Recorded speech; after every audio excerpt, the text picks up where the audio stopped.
রমজান মাসে কিছু কাজ আপনারা চেষ্টা করবেন ভুলে থাকার জন্য। তার মধ্যে প্রথমত হচ্ছে অস্বাস্থ্যকর খাবার খাওয়া।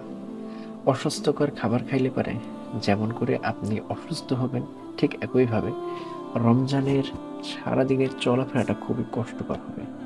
দ্বিতীয়ত, রাগ করা বা সহজে রেগে যাওয়া।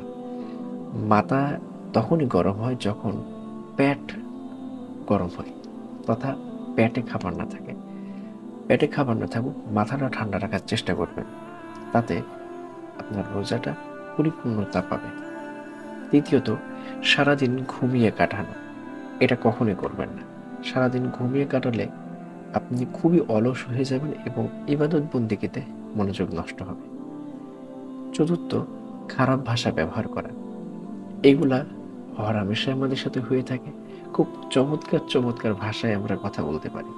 এই ভাষাগুলো অন্ততপক্ষে একটা মাসের জন্য হলেও পরিহার করুন। পঞ্চমত হলো গান শোনা। এটা অবশ্য অন্যান্য বারের থেকেই 2026 সালের রমজানে অনেকটাই কম। তবুও চেষ্টা করবেন এই কমটা যাতে শেষ পর্যন্ত ধরে রাখতে পারেন। ষষ্ঠ, গীবত করা বা পিছনে বদনাম করা। চায়ের দোকানে যেহেতু বসা হয় খুবই কম এই মাসটা, সেহেতু এটা তো অ্যাভয়েড করাই যায়। তবুও চেষ্টা করবেন যাতে করে আপনার দ্বারা একটা গীবত না হয়। এবং সর্বশেষ হচ্ছে অতিরিক্ত সামাজিক যোগাযোগ মাধ্যম ব্যবহার করা। এটা তো আমাদের হয়েই যায়, কারণ আপনিও এখন যে ভিডিওটি দেখছেন সেটি সামাজিক মাধ্যমে কোনো একটা ভিডিও থেকে। তো যাই হোক, আপনি যেহেতু সতর্কবার্তা পেয়েছেন, আশা করতেই পারি আপনি ভুলে যাবেন।